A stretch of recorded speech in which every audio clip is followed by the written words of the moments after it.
Welcome to Middle Class Matters, Business News in English from Dr. CMA Allegation. Hindenburg Report on Adani Stock Matters, Part number 8. A second former Elara employee who agreed to talk on condition we did not reveal their identity explained how these vehicles help skirt SEBI regulations on public float and could facilitate market manipulation. They describe the structure as being somewhat akin to a P note or a participatory note that allows groups to invest in India without registering with SEBI. It is not a fund. No, it is not a fund. It is not a pooled investment vehicle. This is what I am saying. It is a P note structure masquerading as a fund. The fund is a set of separately managed accounts. So you can today walk up to Elara and tell them that I want to start a product. They will do your KYC and you tell them I want to start an account, and you start an account, and you can fund the account to £1 million or whatever you want, and tell them I want to buy 1 million shares of this particular thing, or buy me £1 million worth of that. It could be anything. It can be DCS or Adani or anything you want, and they will buy exactly what you tell them to buy, and that will become part of the Elara India Opportunities Fund. The second former Elara employee further stated that is precisely the advantage of these kinds of vehicles, so that you have the illusion of float, but there is no float. There is no float, and the price can be really anything, right? I mean, you can take the price up to whatever you want it, and after a while you don't even have to do that. There are guys in the market who will do it for you. They also expressed a strong belief that the Elara Indian Opportunities Funds was owned by the Adani promoter group. I think this is definitely held by the Adani group because no one else would want to buy it. I mean, as any investor, why would you invest with Adani group? Because you know that the stock is inflated. You know that they cannot be trusted. And then, looking at the business, I mean it is a house of cards. It's all funneled on debt. And if the Modi government goes out of power, maybe the whole thing will come crashing down. And I think that this is really how brazen this is happening. It is almost like the Russia of the late 1990s. That is what is happening. Elara's CEO has a track record of deals with Dharmesh Doshi, a notorious Indian fugitive. Leaked emails show Elara's CEO dealt with Doshi even after he fled India.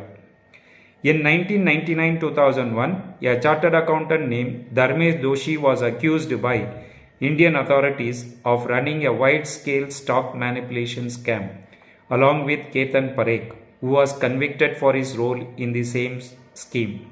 SEBI Order Section 3.2.1. The Ketan Parekh scandal is one of the largest stock market scandals in Indian history, as well known in the country as the Brainy Madoff scandal is in the US.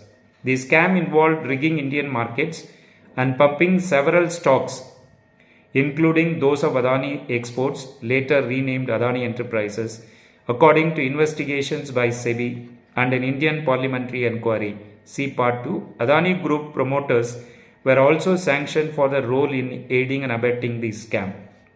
Doshi fled India, evading a 2002 attempt to arrest him. But the CEO of Elara Capital, Raj Bhatt, was making deals with Doshi as late as 2006, when he was still a widely known active fugitive. According to emails from a suspected leaked trove of data, Bhatt worked with Doshi on deals involving Indian stocks. The email also connected Bhatt to Jariam Capital, an entity used by Doshi and his partner Ketan Parekh in their Indian market crime spree. We phoned Mihir Kapadia, one of the Jariam Capital directors named on that email, at his London home. He served on the board between 2000 to 2008. simultaneously with Doshi, according to UK corporate records. Sources told us Kapadia has close family ties to Parekh. A detailed Kapadia declined to confirm. We asked if he recalled Doshi or Jerim Capital dealing with Raj Bhatt or Elara Capital. He replied vaguely, I can't recall, but I mean it might have been. When we asked why he had been in business with a known fugitive and why had Doshi dealt with a London-based fund, Kapadia responded, I don't have any comment on that. I don't know where you got that information, but I don't have any comment. We talked via phone to Achal Gai, the investment fund manager named in the apparently leaked email. He confirmed he had dealt with Mihir Kapadia and appeared to confirm the veracity of the email. I remember Mir Kapadia know that you mentioned the name. I remember him. Again, I have not spoken to him maybe or dealt with him for the last 15 years. I don't know how long. But yeah, at the time he was in London, if I remember clearly, and we have looked at the few deals with him at the time for different clients, but that has been a long time.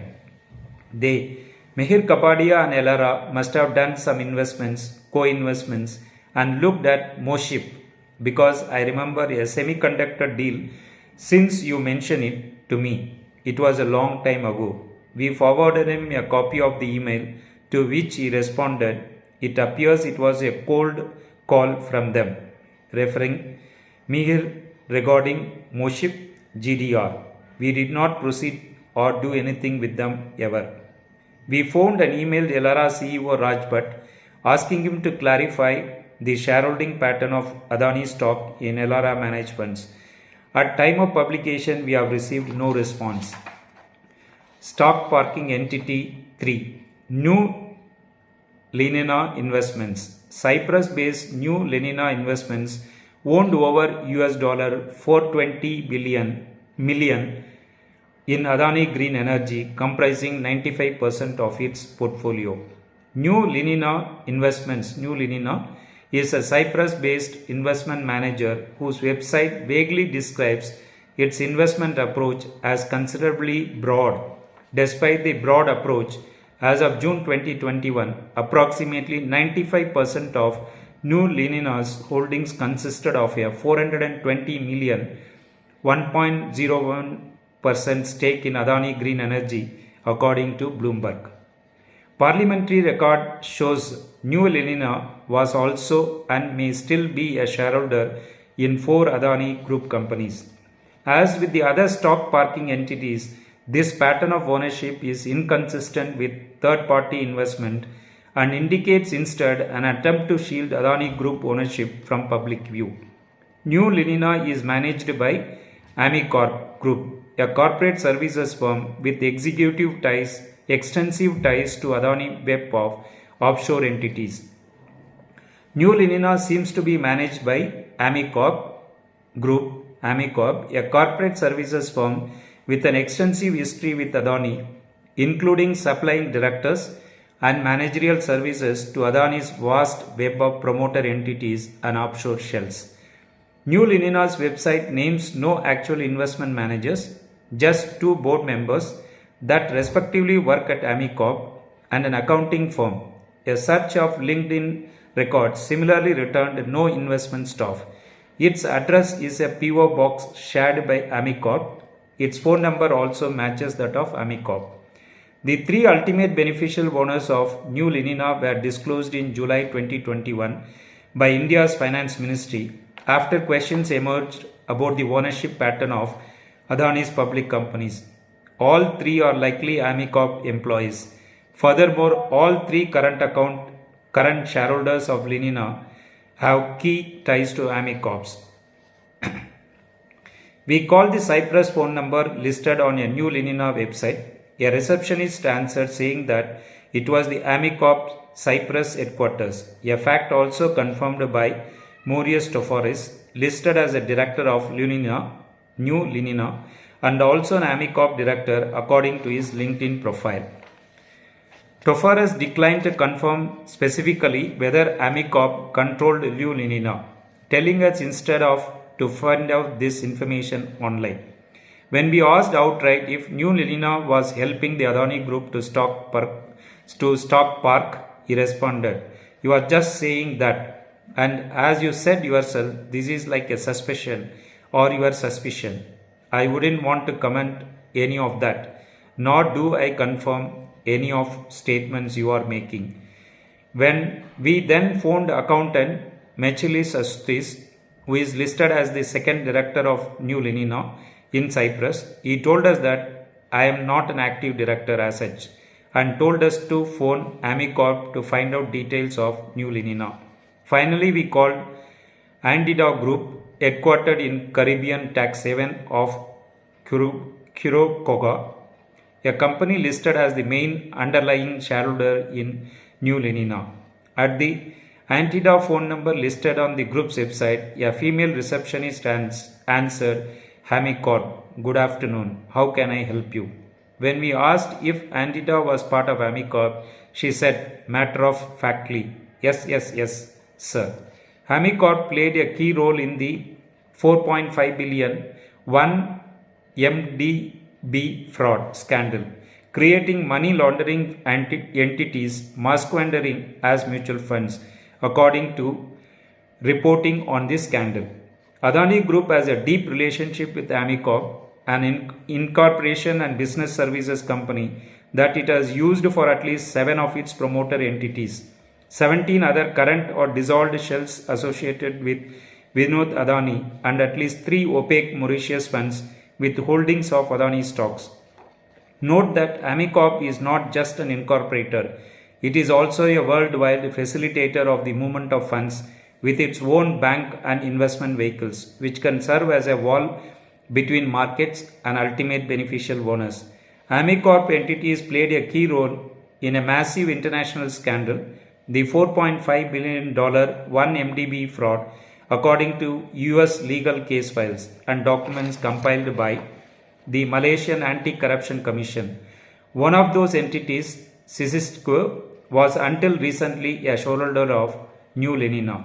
In the books of $1 billion whale, an expose of 1 MDB scandal based on court records and additional investigation, the authors describe how Amicorp developed expertise in finding ways to wash a client's money, disguise money flows, and discreetly move money around.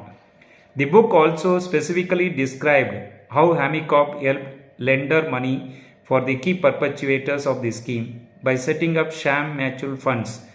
Per the book, the structure was simply a way to wash a client's money through what looked like a mutual fund. Please like the video, subscribe to the channel, give your comments. Thanks for watching.